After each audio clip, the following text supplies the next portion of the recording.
গতকালকের ভিডিওতেই আমি আপনাদেরকে বলেছিলাম এই যে অন্নপূর্ণা যোজনা নিয়ে যে ঝামেলাটা শুরু হয়েছে, যোগ্য হওয়া সত্ত্বেও অনেকে এখনো পর্যন্ত টাকা পায়নি, অনেকের অ্যাপ্লিকেশন রিজেক্ট করে দেওয়া হচ্ছে, সব কিছু ঠিক থাকা সত্ত্বেও, সমস্ত বৈধ নথিপত্র কাগজপত্র থাকা সত্ত্বেও তারা টাকা পাচ্ছেন না।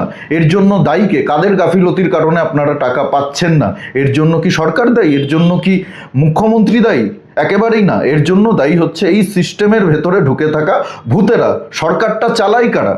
মুখ্যমন্ত্রী তো পুরো সরকারটা চালান না, সরকারটা চালাচ্ছেন হচ্ছে সরকারি কর্মচারীরা।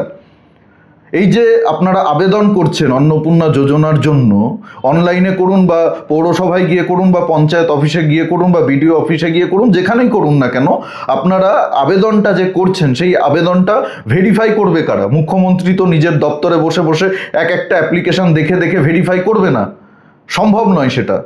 এগুলো করছে দায়িত্বপ্রাপ্ত সরকারি কর্মচারীরা। তাদের গাফিলতির কারণেই এখনো পর্যন্ত অনেকেই যোগ্য হওয়া সত্ত্বেও টাকা পায়নি, আর সাধারণ মানুষের ক্ষোভটা গিয়ে পড়ছে সরকারের ওপরে। আপনারা অনেকেই গতকালকে এই বিষয়টা যখন বলেছি মানতে চাননি। আজকে আমি আপনাদেরকে বলি, গতকালকে এই বিষয়টা নিয়ে কড়া পদক্ষেপ নিয়েছে সরকার।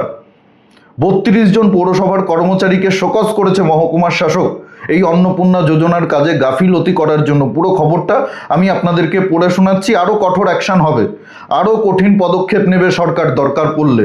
যারা গাফিলতি করছেন, যারা এখনো মনে করছেন যে সরকারটা তৃণমূল কংগ্রেসের চলছে, যারা এখনো তৃণমূল নেতাদের কথা মতো সরকারি কর্মচারী হয়ে কাজ করছেন, তাদের জন্য কিন্তু বিপদ ঘনিয়ে আসছে। পুরো খবরটা আমি আপনাদেরকে পড়ে শোনাচ্ছি, তারপরে বাকি কথা বলবো।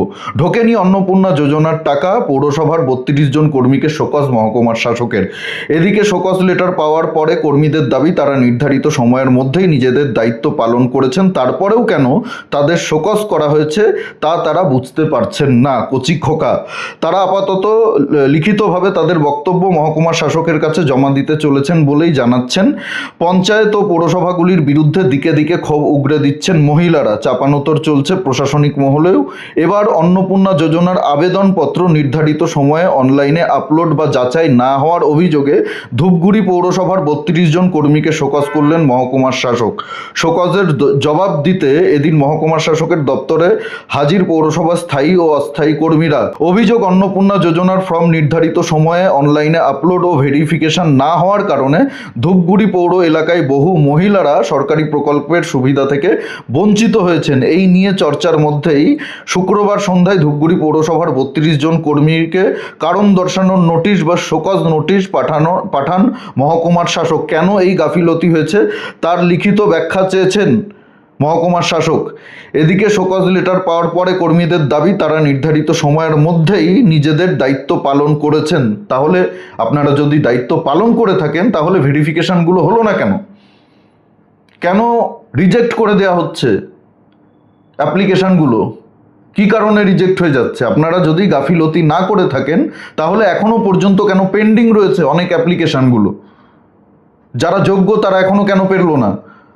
তৃণমূল নেতাদের বউরা অন্নপূর্ণা যোজনার টাকা পেয়ে যাচ্ছে, মুসলিম মহিলারা যারা বিজেপিকে ভোটের আগের দিন পর্যন্ত গালাগালি করতো, রেজাল্টের আগের দিন পর্যন্ত গালাগালি করতো, তারা অন্নপূর্ণা যোজনার টাকা পেয়ে যাচ্ছে। আর যারা যোগ্য গরিব মানুষ, যাদের এই টাকাটার প্রয়োজন রয়েছে, যাদের সমস্ত নথিপত্র রয়েছে, তারা কেন টাকাটা পাচ্ছে না?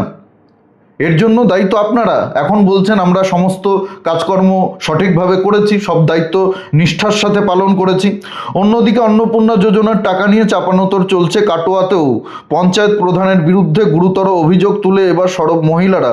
মুচলেখা লিখে পদত্যাগের ঘোষণা তৃণমূল পঞ্চায়েত প্রধান। শুধু ধূপগুড়ি নয়, সব জায়গাতেই একই অবস্থা।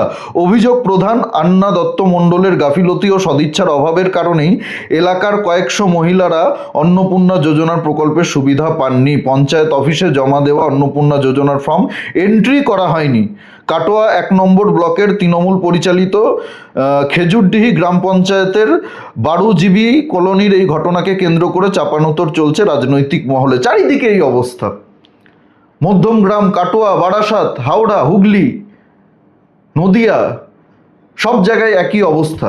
এই বদমাইশিটা নতুন নয়, এই বদমাইশিটা এসআর এর সময়ও হয়েছিল। মনে করে দেখুন, বেছে বেছে হিন্দুদের নাম বাদ দেওয়া হয়েছিল। সমস্ত কাগজপত্র থাকা সত্ত্বেও তাদের নাম বাদ দিয়ে দেওয়া হয়েছিল। তাদের নাম বিচারাধীনের তালিকায় চলে গেছিল। এই সরকারি কর্মচারী যারা বিএলও বিএল-এর দায়িত্ব পালন করছিল, ইআরওর দায়িত্ব পালন করছিল, তাদের কারণে, তাদের গাফিলতির কারণে। আর এই দোষটা গিয়ে পড়ছে সরকারের ঘাড়ে, মুখ্যমন্ত্রীর ঘাড়ে। আরে মুখ্যমন্ত্রী তো একা সবগুলো বিষয় দেখবেন না, মুখ্যমন্ত্রীকেও তো এই সরকারি কর্মচারীদের ওপরেই নির্ভর করে থাকতে হয়। সরকার বদলেছে, নেতারা বদলেছে। মুখ্যমন্ত্রী মমতা বন্দ্যোপাধ্যায় ছিল, এখন মুখ্যমন্ত্রী শুভেন্দু অধিকারী, কিন্তু সরকারি কর্মচারীরা তো বদলায়নি।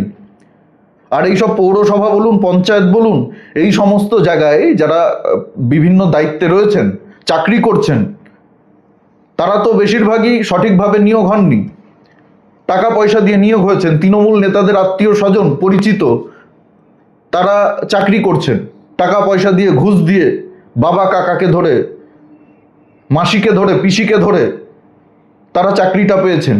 তারা এই বদমাইশিগুলো করছেন। তারা মনে করছেন সরকার আমাদের বিরুদ্ধে কি পদক্ষেপ নেবে। সরকার তো আমাদের কিচ্ছু করবে না। কতজনকে সাসপেন্ড করবে, কতজনকে বদলি করবে? সরকার চাইলে অনেক কিছু করতে পারে, অনেক কিছু করতে পারে। এতে কিন্তু সরকারের নামটা খারাপ হচ্ছে, নতুন সরকারের দিকে আঙুল উঠছে। আমি কালকেও বলেছি, সাধারণ মানুষ কিন্তু এত কিছু বোঝে না। সাধারণ গ্রামের মহিলারা যারা এখনো টাকা পাননি, গরিব মানুষরা, অল্প শিক্ষিত মানুষরা, তারা বলছেন মমতা বন্দ্যোপাধ্যায় আমাদেরকে টাকা দিয়েছে, বিজেপি আমাদেরকে টাকা দিচ্ছে না। তা পুরো দোষটা গিয়ে পড়ছে বিজেপি সরকারের ওপরে। কিন্তু আসল দুর্নীতিটা করেছে, আসল বদমাইশিটা করেছে, আসল শয়তানিটা করেছে এই সরকারি কর্মচারীরা যারা সিস্টেমটাকে চালায়। এদের ছাড়া তো সিস্টেম চালানো সম্ভব নয়, এরাও এটা খুব ভালো করে জানে। নেতারা তো সিস্টেম চালায় না, চালাবে এই সরকারি কর্মচারীরা। তারা চেয়ারে বসে এই বদমাইশিগুলো করছে। অ্যাপ্লিকেশনগুলো এখনো অনলাইনে কেউ আপলোডই করেনি, ভেরিফিকেশন করছে না। পছন্দের লোকেরা, তৃণমূল নেতারা ফোন করে তালিকা দিয়ে দিচ্ছে, সেই তালিকা অনুযায়ী অ্যাপ্লিকেশনগুলো তারা ছেড়ে দিচ্ছে, অ্যাপ্রুভ করে দিচ্ছে, সেগুলো তাদের টাকা ঢুকে যাচ্ছে। আর এই নিয়ে সাধারণ মানুষের ক্ষোভ বাড়ছে মুখ্যমন্ত্রীর উপরে, বিজেপি সরকারের উপরে, শুভেন্দু অধিকারী মহাশয়ের উপরে। এই বিষয়টা অবশ্যই গুরুত্ব সহকারে দেখতে হবে এবং দেখছেও। এর বিরুদ্ধে কঠোর ব্যবস্থা হবে। প্রতিটি বিডিও অফিসে, প্রতিটি পঞ্চায়েতে সিসিটিভি ক্যামেরা লাগানোর নির্দেশ দিয়েছেন মুখ্যমন্ত্রী। সবার উপরে নজরদারি চলবে। ভুলে যান তৃণমূল চলে গেছে, তৃণমূল আমলে কি করেছিলেন সেগুলো ভুলে যান। যে সমস্ত সরকারি কর্মচারীরা এই বদমাইশিগুলো করছেন, এই শয়তানিগুলো করছেন, সাবধান হয়ে যান। যখন তখন কিন্তু বিপদে পড়তে পারেন, যখন তখন বিপদে পড়তে পারেন। এখনো সময় আছে, ভদ্র হয়ে যান। তৃণমূল কিন্তু ক্ষমতায় নেই, তাই তৃণমূল নেতাদের ফোন ধরে, তৃণমূল নেতাদের দেওয়া তালিকা অনুযায়ী অ্যাপ্রুভ করছেন, সেগুলোকে আপলোড করছেন।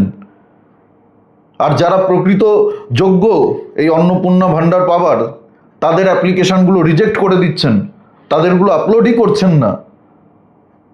এই বদমাইশিগুলো করবেন না, ভয়ঙ্কর বিপদে পড়বেন, চরম বিপদে পড়বেন। মুখ্যমন্ত্রীর নাম হচ্ছে শুভেন্দু অধিকারী, মমতা বন্দ্যোপাধ্যায় নয়, যে সব কিছু চোখ বন্ধ করে ঘুমিয়ে থাকবে, দেখেও দেখবে না, খোলা চোখে সব কিছু দেখেও দেখবে না।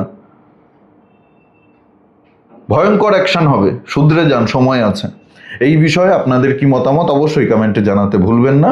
আর ভিডিওটি ভালো লাগলে আপনি যদি আমার সঙ্গে সহমত হন, অবশ্যই প্রচুর পরিমাণে শেয়ার করুন, লাইক করুন। আর আমাদের জাগরণ বাংলা ইউটিউব চ্যানেলে নতুন হলে অবশ্যই চ্যানেলটি সাবস্ক্রাইব করে পাশে থাকুন, পাশের বেল আইকনটি প্রেস করে দিন। আমাদের প্রতিটি ভিডিওর নোটিফিকেশন আপনাদের কাছে সবার আগে পৌঁছে যাবে। সবাই খুব ভালো থাকুন, সুস্থ থাকুন, আশেপাশে সবার খেয়াল রাখুন। জয় হিন্দ, বন্দে মাতরম, ভারত মাতা কি জয়।